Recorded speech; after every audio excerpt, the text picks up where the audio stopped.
ದಿನ .com ಈ ಸಮಾವೇಶಕ್ಕೆ ಬಂದಿರತಕ್ಕಂತಹ ಈ ದಿನ .com ಓದುಗರೇ, ವೀಕ್ಷಕರೇ ಮತ್ತು ಹಿತೈಷಿಗಳೇ, ಓದುಗರೇ, ವೀಕ್ಷಕರೇ ಮತ್ತು ಹಿತೈಷಿಗಳೇ ಅಂತ ನಾನು ಹೇಳಿದಾಗ ನಾನಂದುಕೋತೇನೆ ವೇದಿಕೆಯಲ್ಲಿರತಕ್ಕಂತಹ ಮುಖ್ಯಮಂತ್ರಿಯವರನ್ನು ಅದು ಒಳಗೊಳ್ಳುತ್ತೆ, ಸಮಾರಂಭದ ಅಧ್ಯಕ್ಷತೆ ವಹಿಸಿಕೊಂಡವರನ್ನು ಇದು ಒಳಗೊಳ್ಳುತ್ತೆ, ಎಲ್ಲ ಅತಿಥಿಗಳನ್ನು ಇದು ಒಳಗೊಳ್ಳುತ್ತೆ. ಅದೇ ರೀತಿಯಲ್ಲಿ ತಮ್ಮೆಲ್ಲರನ್ನು ಕೂಡ ಈ 3 ಪದಗಳು ಒಳಗೊಳ್ಳುತ್ತವೆ ಅಂತ ಭಾವಿಸಿ ಈ ತನಕ ಮಾತಾಡಿದವರೆಲ್ಲರೂ ಕೂಡ ಈ ದಿನ .com ಬಗ್ಗೆ ಮಾತಾಡಿದರು, ಮಾಧ್ಯಮಗಳ ಬಗ್ಗೆ ಮಾತಾಡಿದರು. ನನಗೆ ಕರ್ನಾಟಕದ ಬಗ್ಗೆ ಮಾತಾಡಬೇಕು ಅಂತ ಹೇಳಿದ್ದಾರೆ. ಕರ್ನಾಟಕದ 50 ವರ್ಷಗಳ ಚರಿತ್ರೆಯ ಬಗ್ಗೆ ನಾನು ಮಾತಾಡಬೇಕು ಮತ್ತು ಚೀಟಿ ಬರುವುದರೊಳಗೆ ನಾನು ಮುಗಿಸಬೇಕು. ಚರಿತ್ರೆ ಯಾವಾಗಲೂ ಹೀಗೆ, ಚರಿತ್ರೆಯ ಎಲ್ಲ ದಾಖಲೆಗಳು ಕೂಡ ಅಪೂರ್ಣವಾಗಿಯೇ ಇರುತ್ತವೆ ಅಂತ ನನ್ನ ಅನಿಸಿಕೆ. ಆದ ಕಾರಣ ನಾನು ಕರ್ನಾಟಕದ 50 ವರ್ಷದ ಚರಿತ್ರೆಯನ್ನು ಅಥವಾ ಕಥೆಯನ್ನು ತಮ್ಮ ಮುಂದೆ ಏನು ಹೇಳ್ತೇನೆ ಅದು ಕೂಡ ಬಹುವಿಧದಲ್ಲಿ ಅಪೂರ್ಣ ಅಂತ ತಾವು ಭಾವಿಸಬೇಕು ಮತ್ತು ನನ್ನ ಅನಿಸಿಕೆಗೆ, ನನ್ನ ತಿಳಿವಿಗೆ ನಿಲುಕಿದಷ್ಟನ್ನೇ ನಾನು ತಮ್ಮ ಮುಂದೆ ಇಡಲಿಕ್ಕೆ ಸಾಧ್ಯ. ಅದನ್ನು ಮೀರಿದಂಥ ಭಾಳಷ್ಟು ಸತ್ಯಗಳು ತಮಗೆ ಗೊತ್ತಿರ್ಬೋದು, ವೇದಿಕೆಯಲ್ಲಿ ಮೇಲಿದ್ದವರಿಗೆ ಗೊತ್ತಿರ್ಬೋದು, ವೇದಿಕೆಯ ಮುಂಭಾಗದಲ್ಲಿರ್ತಕ್ಕಂಥ ತಮಗೆಲ್ಲರಿಗೆ ಗೊತ್ತಿರ್ಬೋದು. ಚರಿತ್ರೆಯನ್ನು ಹೇಳುವುದು ಬಹಳ ಕಷ್ಟದ ಕೆಲಸ. ಚರಿತ್ರೆಯ ವಿಚಾರದಲ್ಲಿ ಒಂದು ಮಾತು ಹೇಳ್ತಾನೆ, ಅದು ಇಂಗ್ಲೀಷಲ್ಲಿದೆ, ಅದನ್ನು ಇಂಗ್ಲೀಷಲ್ಲಿ ಓದಿಬಿಟ್ಟು ಆನಂತರ ಕನ್ನಡದಲ್ಲಿ ಅದು ಏನು ಅಂತ ಹೇಳ್ತೇನೆ. History records the names of royal bastards but cannot tell us the origin of wheat. ಅಂದರೆ ಚರಿತ್ರೆ ಇದೆ ಅಲ್ಲ, ಚರಿತ್ರೆ ಅರಮನೆಗಳಲ್ಲಿ ನಡೆದಂತಹ ಆಧಾರಗಳನ್ನು ಕೂಡ ದಾಖಲಿಸುತ್ತೆ. ಆದರೆ ಅನ್ನ ಬೆಳೆಯುವಾತ ಇದ್ದಾನಲ್ಲ ಆತನ ವಿಚಾರವಾಗಿ ಚರಿತ್ರೆ ಏನೂ ಹೇಳುವುದಿಲ್ಲ ಅಂತ. ಈ ಎಚ್ಚರಿಕೆಯನ್ನು ನಾನು ಗಮನದಲ್ಲಿಟ್ಟುಕೊಂಡು, ಯಾಕಂತಂದರೆ ನಾನು ಮಾತಾಡ್ತಿರುವಂಥದ್ದು ಈ ದಿನ .com ಅನ್ನಂತಹ ಒಂದು ಸಂಸ್ಥೆ, ಒಂದು ಮಾಧ್ಯಮ ಸಂಸ್ಥೆ ಕರ್ನಾಟಕದ ಚರಿತ್ರೆಯನ್ನು 50 ವರ್ಷಗಳ ಕಾಲ ಏನೇನು ಆಗಿದೆ, ಏನೇನು ಆಗಿಲ್ಲ ಅನ್ನೋದನ್ನು ತಮ್ಮ ಮುಂದೆ ಹೇಳಬೇಕು ಅಂತ ನನಗೆ ಕೇಳಿಕೊಂಡಿರುವಂಥದ್ದು. ಇಂಥ ಒಂದು ಸಂಸ್ಥೆ, ಅದರ ಧ್ಯೇಯೋದ್ದೇಶಗಳನ್ನು ನಾನು ಮತ್ತೆ ಇಲ್ಲಿ ಪ್ರಸ್ತಾಪಿಸಲಿಕ್ಕೆ ಹೋಗುವುದಿಲ್ಲ. ಅವರು ಕೇಳಿಕೊಂಡಿರುವ ಕಾರಣಕ್ಕೋಸ್ಕರ ಈ ಸನ್ನಿವೇಶದ ಮಹತ್ವವನ್ನು ಅರಿತು ಈ ಮಾತಿದೆ ಅಲ್ಲ, ಅನ್ನ ಬೆಳೆಯುವವನ ಬಗ್ಗೆ ಚರಿತ್ರೆ ಏನೂ ಹೇಳುವುದಿಲ್ಲ ಅನ್ನುವಂಥ ಮಾತನ್ನು ಗಮನದಲ್ಲಿಟ್ಟುಕೊಂಡು ನಾನು ಕರ್ನಾಟಕದ 50 ವರ್ಷದ ಕಥೆಯನ್ನು ತಮಗೆ ಒಂದು ರೀತಿಯಲ್ಲಿ ಅಧಿಕಾರ ರಾಜಕೀಯದ ದೃಷ್ಟಿಯಿಂದ, ಮತ್ತೊಂದು ರೀತಿಯಲ್ಲಿ ಸಾಮಾನ್ಯ ಮನುಷ್ಯರ ದೃಷ್ಟಿಯಿಂದ, ಅಂದರೆ ಅನ್ನ ಬೆಳೆಯೋನು ಅಂತ ಹೇಳಿದಾಗ ಅದು ಕುವೆಂಪು ಹೇಳ್ತಾರಲ್ಲ ಶ್ರೀಸಾಮಾನ್ಯ ಅಂತ, ಆ ಶ್ರೀಸಾಮಾನ್ಯನ ದೃಷ್ಟಿಯಿಂದ ಕುವೆಂಪು ಹೇಳ್ತಾರೆ ಏನು, ಅವರವರ ಗರ್ವದ ಕಾಲ ಹೋಗಿದೆ, ಇದು ಸರ್ವರ ಕಾಲ ಅಂತ. ಆದರೆ ಸರ್ವರ ಕಾಲವನ್ನು ಸರ್ವರನ್ನು ಗಮನದಲ್ಲಿಟ್ಟುಕೊಂಡು ಚರಿತ್ರೆಯನ್ನು ಹೇಳುವುದು ಕಷ್ಟ, ಆದರೂ ಪ್ರಯತ್ನಿಸ್ತೇನೆ. ಮೊದಲಿಗೆ ಇಡೀ 50 ವರ್ಷದ ಚರಿತ್ರೆ ಇದೆಯಲ್ಲ ಕರ್ನಾಟಕದ್ದು, 1973ರಲ್ಲಿ ಪ್ರಾರಂಭ ಆಗುತ್ತೆ, 2023ರಲ್ಲಿ ಕೊನೆಗೊಳ್ಳುತ್ತೆ. ಈ ಅವಧಿಯನ್ನು ದೃಷ್ಟಿಯಲ್ಲಿಟ್ಟುಕೊಂಡು 50 ವರ್ಷ ಅಂತ ನಾವು ಹೇಳ್ತಾ ಇರುವಂಥದ್ದು. ಮತ್ತು ಈ ವಿಷಯ ಸಂಚಿಕೆ ಏನು ಬಂದಿದೆ ಅದು ಕೂಡ ಈ 50 ವರ್ಷಗಳ ಕಾಲಾವಧಿಯನ್ನು ಗಮನದಲ್ಲಿಟ್ಟುಕೊಂಡು ಬಂದಿರುವಂಥದ್ದು. 50 ವರ್ಷಗಳ ಚರಿತ್ರೆಯನ್ನು ನಾನು ಅಧಿಕಾರ ರಾಜಕೀಯದ ದೃಷ್ಟಿಯಿಂದ ಅಥವಾ ಅಧಿಕಾರ ರಾಜಕೀಯವನ್ನು ದೃಷ್ಟಿಯಲ್ಲಿಟ್ಟುಕೊಂಡು ವಿವರಿಸ್ತೇನೆ ಅಂತ ಹೇಳಿದೆ ಅಲ್ಲ, ನಾನು ಏನು ಹೇಳಬೇಕು ಈ ವಿಚಾರವಾಗಿ ಅಂತ ಯೋಚಿಸಿದೆ. ಇಲ್ಲಿ 73ರಿಂದ ಪ್ರಾರಂಭಿಸಿ, 73ರಲ್ಲಿ ದೇವರಾಜ ಅರಸವರು ಮುಖ್ಯಮಂತ್ರಿಗಳಾಗಿರ್ತಾರೆ. 73ರಿಂದ ಪ್ರಾರಂಭಿಸಿ ಸುಮಾರು ಮುಂದಿನ 15 ವರ್ಷಗಳ ಅವಧಿ ನನ್ನ ಪ್ರಕಾರ ಒಂದು ಕಾಲಘಟ್ಟ. ಆನಂತರದ 35 ವರ್ಷಗಳ ಅವಧಿ ಇನ್ನೊಂದು ಕಾಲಘಟ್ಟ. ನಾವು ಕರ್ನಾಟಕದ ರಾಜಕೀಯವನ್ನು ಕುರಿತು ಮಾತಾಡುವತ್ತಿಗೆ ಈ 2 ಅವಧಿಗಳನ್ನು ಸ್ಪಷ್ಟವಾಗಿ ಗುರುತಿಸುವಂಥ ಅಗತ್ಯ ಇದೆ. ರಾಜಕೀಯ ಮಾತ್ರ ಅಲ್ಲ, ಎಲ್ಲ ಆ ಕಾಲದಲ್ಲಿ 50 ವರ್ಷಗಳ ಕಾಲದಲ್ಲಿ ಆಗಿ ಹೋಗಿರತಕ್ಕಂಥ ಸಮಸ್ತ ವಿಚಾರಗಳನ್ನು ನಾವು ಗಮನದಲ್ಲಿಟ್ಟು ಹೇಳುವತ್ತಿಗೆ ಮೊದಲ 15 ವರ್ಷ ಮತ್ತು ನಂತರದ 35 ವರ್ಷಗಳನ್ನು ಗಮನದಲ್ಲಿಟ್ಟುಕೊಂಡು ಪ್ರತ್ಯೇಕವಾಗಿ ನೋಡುವಂಥ ಅಗತ್ಯ ಇದೆ ಅಂತ ನನಗನಿಸುತ್ತೆ. ಮೊದಲ 15 ವರ್ಷಗಳ ವಿಶೇಷತೆ ಏನಪ್ಪ ಅಂತ ಕೇಳಿದರೆ, ಈ ಮೊದಲ 15 ವರ್ಷಗಳಿದ್ದಾವಲ್ಲ, ಈ 15 ವರ್ಷಗಳನ್ನು ನನ್ನ ಪ್ರಕಾರ ಇಡೀ ರಾಷ್ಟ್ರದ ದೃಷ್ಟಿಯಲ್ಲಿ 1990ರ ದಶಕ ಇದೆ ಅಲ್ಲ, 1990ರ ದಶಕದಲ್ಲಿ ರಾಷ್ಟ್ರಮಟ್ಟದಲ್ಲಿ ಏನೇನು ಆಯಿತೋ ಮತ್ತು ಆ 90ರ ದಶಕ ರಾಷ್ಟ್ರಮಟ್ಟದಲ್ಲಿ ಎಷ್ಟು ಪ್ರಾಧಾನ್ಯವೋ, ಎಷ್ಟು ವಿವಿಧ ರೀತಿಯ ಬೆಳವಣಿಗೆಗಳು 90ರ ದಶಕಗಳಲ್ಲಿ ಆಗಿ ಹೋಗಿ ಹೋಗಿ ಆ 90ರ ದಶಕದಲ್ಲಿ ಏನೇನು ರಾಷ್ಟ್ರಮಟ್ಟದಲ್ಲಿ ಆಯಿತು ಅವು ಆ ಮುಂದೆ ಆಗಿರತಕ್ಕಂಥ ಎಲ್ಲ ಘಟನಾವಳಿಗಳಿಗೆ ಒಂದು ರೀತಿಯ ನಿರ್ಧಾರಕಗಳಾಗ್ತವೆ. ಎಲ್ಲವನ್ನು ಆ ನಂತರ ಆದಂಥ ಎಲ್ಲ ಬೆಳವಣಿಗೆಗಳನ್ನು ರೂಪಿಸುವಂಥ ಘಟನಾವಳಿಗಳೆಲ್ಲವೂ ಕೂಡ ರಾಷ್ಟ್ರಮಟ್ಟದಲ್ಲಿ 90ರ ದಶಕದಲ್ಲಿ ನಡೆದು ಹೋಗುತ್ತವೆ.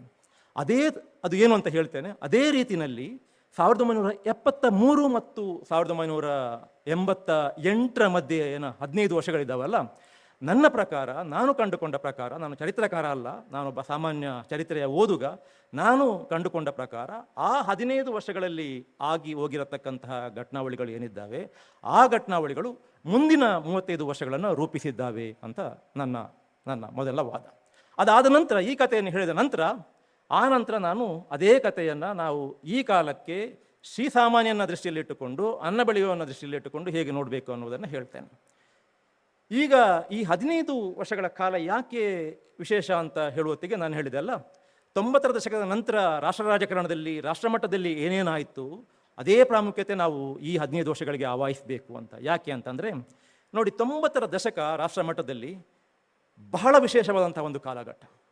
ಯಾಕೆ ಕಾಲಘಟ್ಟ 90ರ ದಶಕ ಬಹಳ ವಿಶೇಷವಾದಿದ್ದು ಅಂತ ಕೇಳಿದಾಗ, ನಮ್ಮ ದೇಶದ ಚರಿತ್ರೆಯಲ್ಲಿ ಆ ಒಂದು ದಶಕದಲ್ಲಿ 6 ಚುನಾವಣೆಗಳಾಗಿ ಹೋಗಿದ್ದಾವೆ. ಯಾವುದೇ ದೇಶದ ಯಾವುದೇ ಒಂದು ದಶಕದಲ್ಲಿ ಬಹುಶಃ 6 ಚುನಾವಣೆಗಳು ಆಗಿ ಹೋದಂತಹ ಉದಾಹರಣೆ ಇಲ್ಲ.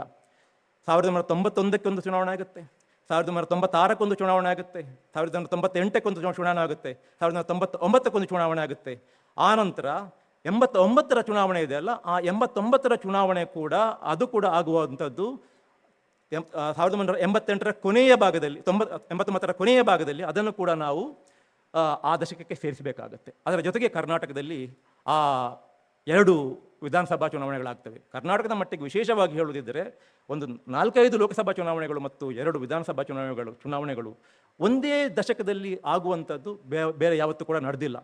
ಚುನಾವಣೆಗಳ ವಿಚಾರ ಅರ್ಥ ಇಟ್ಟುಬಿಡಿ.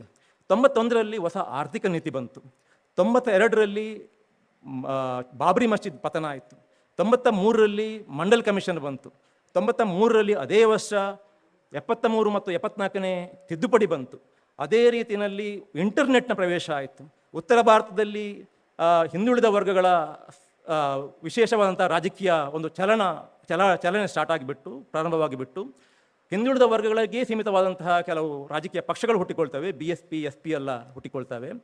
ಈ ರೀತಿ ನೀವು 90ರ ದಶಕವನ್ನು ಭಾಳ ಆಳವಾಗಿ ನೋಡಿದರೆ ಆಗಿ ಹೋಗಿರತಕ್ಕಂತಹ ಘಟನಾವಳಿಗಳಿದ್ದಾವಲ್ಲ, ಅವು ಎಲ್ಲವೂ ಕೂಡ ಆ ನಂತರದ ದೇಶದ ಚರಿತ್ರೆಯ ಗತಿಯನ್ನು ನಿರೂಪಿಸಿವೆ. ಅಲ್ಲಿ ಒಂದು ರೀತಿಯ ಸಾಮಾಜಿಕ ಬದಲಾವಣೆ, ಒಂದು ರೀತಿಯ ರಾಜಕೀಯ ಬದಲಾವಣೆ, ಒಂದು ರೀತಿಯ ಆರ್ಥಿಕ ಬದಲಾವಣೆ, ಒಂದು ರೀತಿಯ ಸಾಂಸ್ಕೃತಿಕ ಬದಲಾವಣೆ, ಈ ಎಲ್ಲ ಬದಲಾವಣೆಗಳನ್ನು ಕೂಡ ಮುಂದಿನ ದಶಕಗಳಲ್ಲಿ ಆ ಬದಲಾವಣೆಗಳ ಗತಿಯನ್ನು ನಿರೂಪಿಸಿದ್ದು ಆ ವರ್ಷ ಅಥವಾ ಆ ವರ್ಷಗಳಲ್ಲಿ ಆಗಿ ಹೋಗಿರತಕ್ಕಂತಹ ಘಟನೆಗಳು. ಈ 90ರ ದಶಕದಲ್ಲಿ ರಾಷ್ಟ್ರಮಟ್ಟದಲ್ಲಿ ಏನಾಯಿತು, ಕರ್ನಾಟಕದಲ್ಲಿ ಅದು ಈ 73 ಮತ್ತು 88ರ ಮಧ್ಯಗಿನ 18 ವರ್ಷಗಳಲ್ಲಿ ಆಗುತ್ತೆ.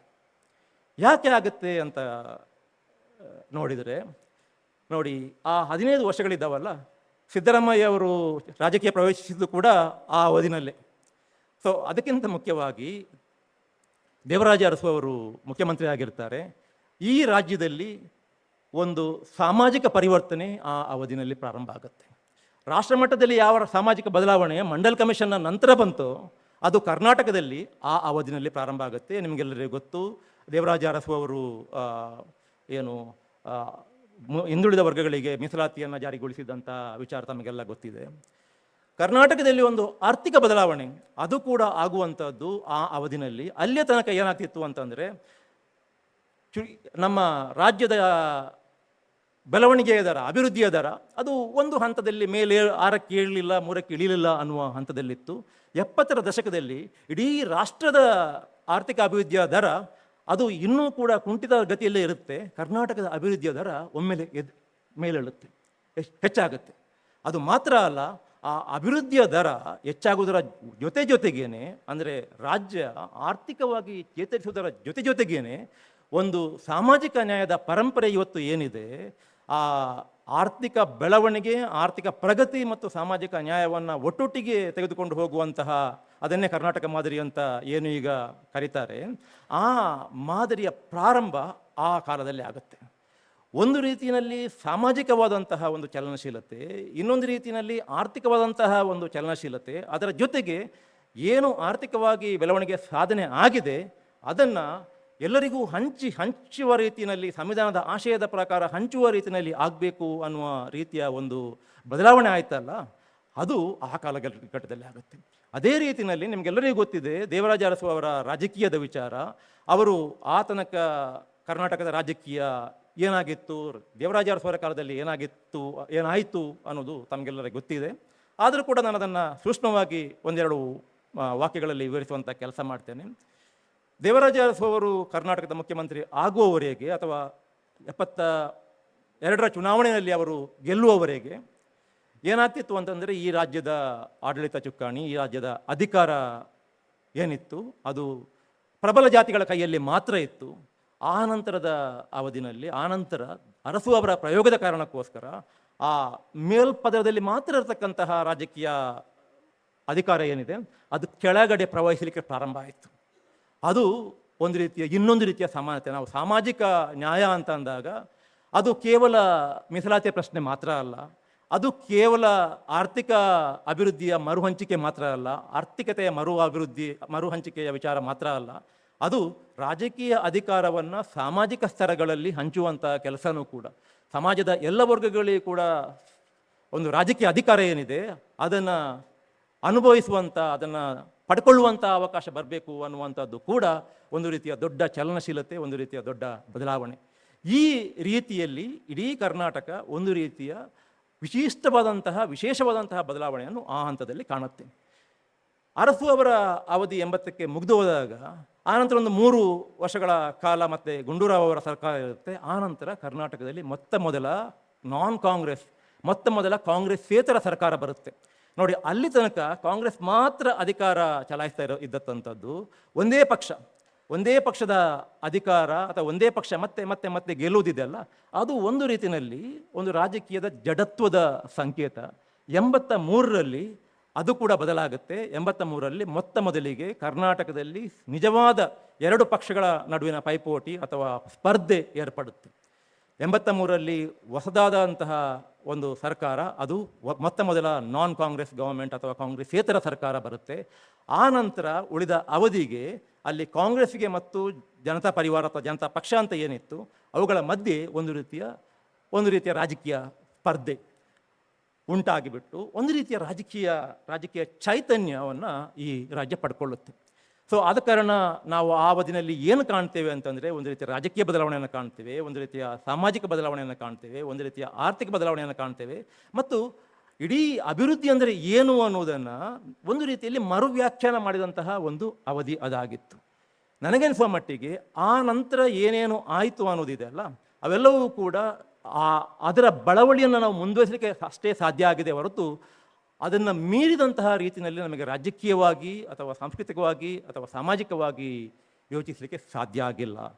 ಸೊ ಆದ ಕಾರಣ ನನಗೆ ಈ ಮೊದಲನ 50 ವರ್ಷಗಳಲ್ಲಿ ಮೊದಲನ 15 ವರ್ಷಗಳೇನಿದ್ದಾವೆ ಈ ಅವಧಿ ಬಹಳ ಮುಖ್ಯ ಅಂತ ಅನಿಸೋದು ನನಗೆ ಆ ಕಾರಣಕ್ಕೋಸ್ಕರ.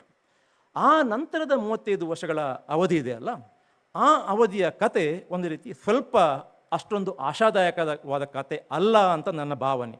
ಯಾಕೆ ಅಂತಂದರೆ, ಈ ಕುರಿತು ನಾನೊಂದು ಲೇಖನವನ್ನು ಕೂಡ ಈ ವಿಶೇಷ ಸಂಚಿಕೆಗೆ ಬರೆದಿದ್ದೇನೆ. ಈ 15 ವರ್ಷಗಳಲ್ಲಿ ಏನನ್ನು ಕರ್ನಾಟಕ ಗಳಿಸಿತ್ತೋ ಅದನ್ನು ಮುಂದಿನ 30 ವರ್ಷಗಳಲ್ಲಿ ಸ್ವಲ್ಪ ಉಳಿಸಿಕೊಂಡು ಬಹುತೇಕ ಕಳ್ಕೊಂಡಿದೆ ಅನ್ನುವಂಥ ಒಂದು ಅಭಿಪ್ರಾಯ ನಂದು. ಯಾಕೆ ಈ ಮಾತನ್ನು ನಾನು ಹೇಳ್ತೇನೆ ಅಂತಂದರೆ, ಈ ಮೊದಲ 15 ವರ್ಷಗಳಿದ್ದಾವಲ್ಲ, ಈ ಮೊದಲ 15 ವರ್ಷಗಳಲ್ಲಿ ಇಷ್ಟೆಲ್ಲ ಬದಲಾವಣೆಗಳನ್ನು ತರುವ ಮೂಲಕ ಕರ್ನಾಟಕದಲ್ಲಿ ಆದಂತಹ ಬದಲಾವಣೆಗಳನ್ನು ಒಂದು ವಾಕ್ಯದಲ್ಲಿ ಹಿಡಿದಿಟ್ಟು ಹೇಳುವುದಾದರೆ, ಆ ಅವಧಿನಲ್ಲಿ ಕರ್ನಾಟಕ ತನ್ನದೇ ಆದಂತಹ ಒಂದು ಕರ್ನಾಟಕತನವನ್ನು ಗಳಿಸಿಕೊಂಡಿತು ಮತ್ತು ಉಳಿಸಿಕೊಳ್ಳುವಂಥ ಪ್ರಯತ್ನ ಮಾಡಿತು.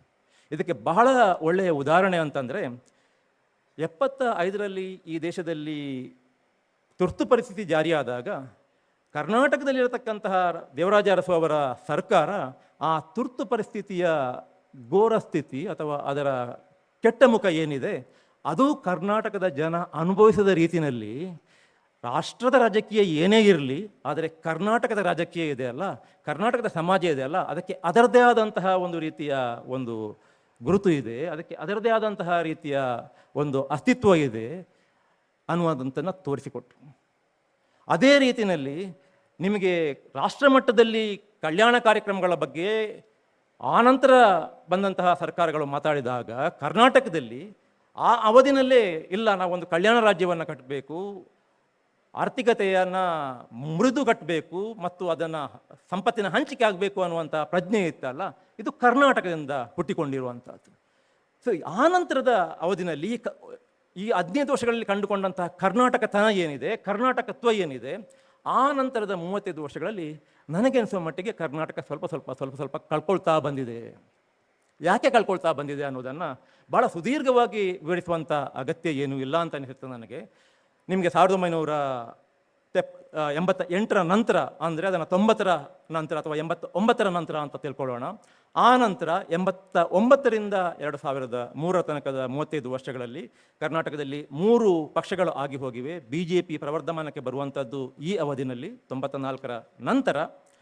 ಈ 35 ವರ್ಷಗಳ ಅವಧಿನಲ್ಲಿ ಏನಪ್ಪ ಕರ್ನಾಟಕ ಕಳ್ಕೊಂಡದ್ದು ಅಂತ ಕೇಳಿದರೆ, ಮೊದಲ 15 ವರ್ಷಗಳಲ್ಲಿ ಕರ್ನಾಟಕ ಪಡ್ಕೊಂಡಂಥ ಆರ್ಥಿಕ ಚೇತರಿಕೆ ಇದೆಯಲ್ಲ, ಅದನ್ನು ಕರ್ನಾಟಕ ಉಳಿಸಿಕೊಂಡಿದೆ. ಎಷ್ಟರ ಮಟ್ಟಿಗೆ ಅಂತಂದರೆ ನಿಮಗೆಲ್ಲ ಆಶ್ಚರ್ಯ ಆಗ್ಬೋದು.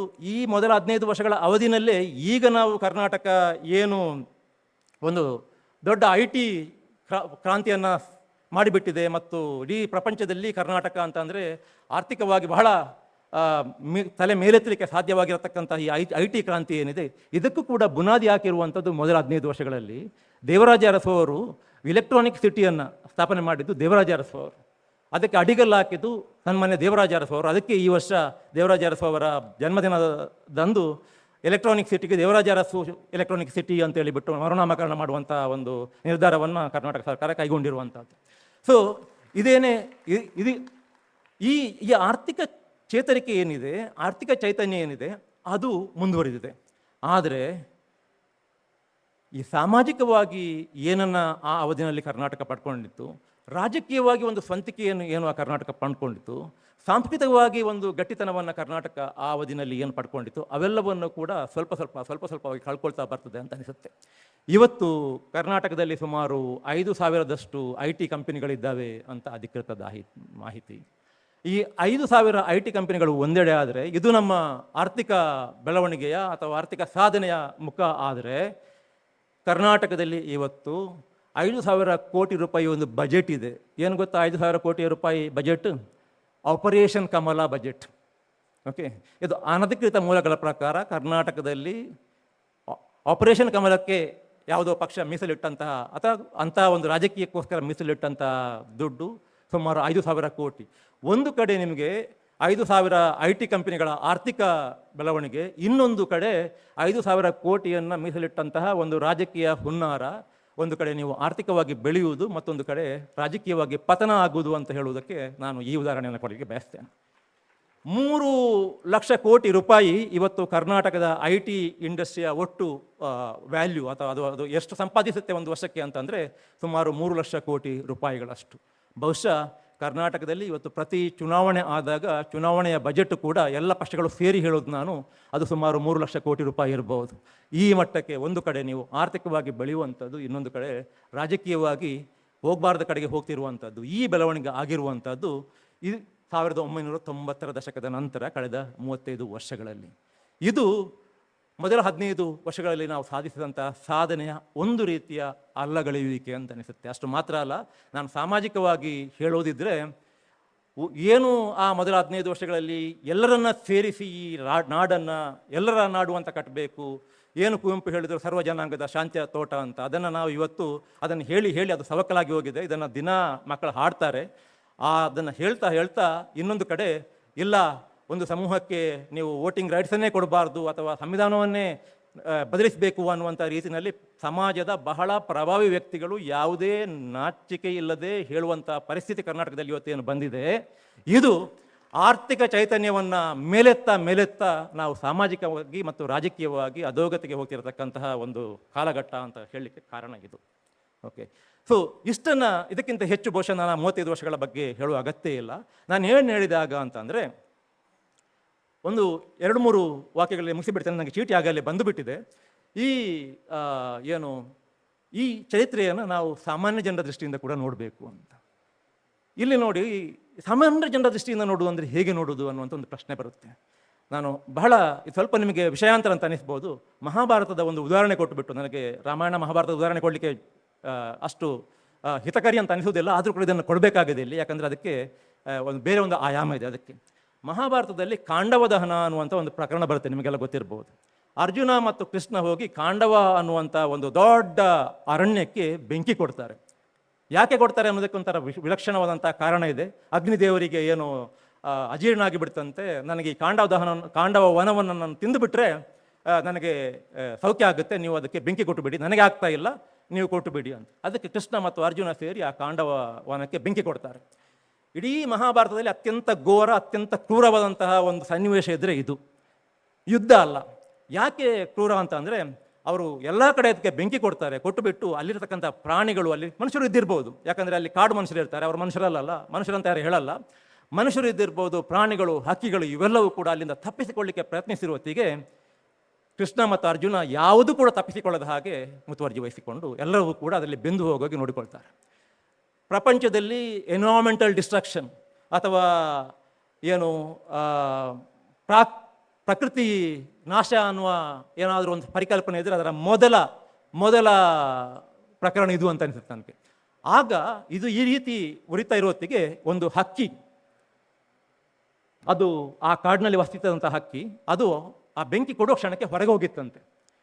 ಇದನ್ನು ಬೆಂಕಿ ಉರಿಯುವುದನ್ನು ನೋಡಿಬಿಟ್ಟು ಆ ಹಕ್ಕಿ ಏನು ಮಾಡುತ್ತೆ ಅಂತಂದರೆ, ಒಂದು ಕೊಳದಲ್ಲಿ, ದೂರದಿರತಕ್ಕಂಥ ಒಂದು ಕೊಳದಲ್ಲಿ ಮುಳುಗಿ ಅದರ ರೆಕ್ಕೆ ಮೇಲೆಲ್ಲ ನೀರು ಅಂಟಿಕೊಳ್ಳುತ್ತಲ್ಲ, ಆ ನೀರನ್ನು ಬೆಂಕಿಯ ಮೇಲೆ ಹೋಗಿ ಈಗ ಸಿಂಪಡಿಸುತ್ತಂತೆ. ಅದನ್ನು ಮಾಡ್ತಾ ಇರುವ ಹೊತ್ತಿಗೆ ಯಾರೋ ನಕ್ಕಿ ಹೇಳ್ತಾರಂತೆ, ಎಲ್ಲ ಹಕ್ಕಿಯೇ ಏನು ಮಾಡ್ತಿದ್ದೀಯ ನೀನು, ಅಷ್ಟು ದೊಡ್ಡ ಬೆಂಕಿ ನಿನ್ನ ಇಷ್ಟು ನೀರಿನಲ್ಲಿ ನಂದಿ ಹೋಗುತ್ತಾ, ಯಾಕೆ ಇಂಥ ಹುಚ್ಚಾಟ ಮಾಡ್ತೀಯ ಅಂತ. ಅದಕ್ಕೆ ಅಕ್ಕಿ ಹೇಳ್ತದಂತೆ, ನೋಡಿ, ನಾನು ಇಷ್ಟು ಸಮಯ ಜೀವಿಸಿದಂಥ, ನನಗಿಷ್ಟು ಸಮಯ ಬದುಕೊಟ್ಟಂಥ ಕಾಡದು, ಅದು ಉರಿದು ಹೋಗ್ತಿರುವ ಹೊತ್ತಿಗೆ ನಾನು ಸುಮ್ಮನೆ ಇರಲಿಕ್ಕೆ ಆಗೋದಿಲ್ಲ, ನೀವು ಸುಮ್ಮನೆ ಇರೋದಿದ್ರೆ ಇರಿ ಅಂತ. ಓಕೆ, ಸೊ ನನಗೆ ಇಡೀ ಮಹಾಭಾರತದ ಹೀರೋ ಯಾರು ಅಂತ ಕೇಳಿದರೆ ಈ ಹಕ್ಕಿ, ಬೇರೆ ಯಾರೂ ಅಲ್ಲ. ಈ ಪ್ರಕರಣ ನಾನು ಇಲ್ಲಿ ಯಾಕೆ ಹೇಳಿದೆ ಅಂತ ಹೇಳಿದ್ರೆ, ನನಗೆ ಈ ದಿನ ಈ ಹಕ್ಕಿಯ ರೀತಿಯಲ್ಲಿ ಕಾಣಿಸುತ್ತೆ, ಕಬರ್ ಲಹರಿಯ ಈ ಹಕ್ಕಿಯ ರೀತಿಯಲ್ಲಿ ಕಾಣಿಸುತ್ತೆ, ವಯರ್ ಈ ಹಕ್ಕಿಯ ರೀತಿಯಲ್ಲಿ ಕಾಣಿಸುತ್ತೆ. ಒಂದು ಯಾವ ಕನಸನ್ನು ಹೊತ್ತು ಈ ದೇಶದ ಸಂವಿಧಾನವನ್ನು ನಮ್ಮ ಸ್ವಾತಂತ್ರ್ಯ ಹೋರಾಟಗಾರರು ಮತ್ತು ಆ ದಿನದ ನಾಯಕರು ನಮಗೆ ಕೊಟ್ಟರು, ಆ ಸಂವಿಧಾನ ಕಂಡಂಥ ಕನಸು ಇವತ್ತು ಒತ್ತಿ ಉರಿತಾ ಇದೆ. ಈ ಕಾಲಕ್ಕೆ ನಾವು ಏನೇ ಮಾಡಲಿಕ್ಕೆ ಆಗದಿದ್ದರೂ ಕೂಡ ಅದರ ಮೇಲೆ ಸ್ವಲ್ಪ ನೀರ ಹನಿಯನ್ನಾದರೂ ಕೂಡ ನಮ್ಮ ರೆಕ್ಕೆಯಲ್ಲಿ ಎಷ್ಟು ನಾವು ಹಿಡ್ಕೋಬೋದು ಅಷ್ಟು ನೀರ ಹನಿಯನ್ನು ಸಿಂಪಡಿಸೋಣ ಅಂತ ಹೊರಟಿರತಕ್ಕಂತಹ ಈ ದಿನದಂತಹ ಸಂಸ್ಥೆ ಏನಿದೆ, ಇದಕ್ಕೆ ಬೇರೇನು ಮಾಡದಿದ್ದರೆ ಬೇಡ, ಪ್ರೀತಿಯಿಂದ ಒಮ್ಮೆ ಮೈದಡವಿ ಬಿಡಿ, ಅಷ್ಟು ಸಾಕು. ನಮಸ್ಕಾರ. ಮತ್ತಷ್ಟು ವಿಶೇಷ ವಿಡಿಯೋಗಳನ್ನು ನೋಡಲು ಮತ್ತು ಹೊಸ ವಿಡಿಯೋಗಳ ಬಗ್ಗೆ ತಿಳಿಯಲು EDina.com ಯೂಟ್ಯೂಬ್ ಚಾನೆಲ್ ಸಬ್ಸ್ಕ್ರೈಬ್ ಮಾಡಿ ಮತ್ತು ಬೆಲ್ ಐಕಾನ್ ಕ್ಲಿಕ್ ಮಾಡಿ.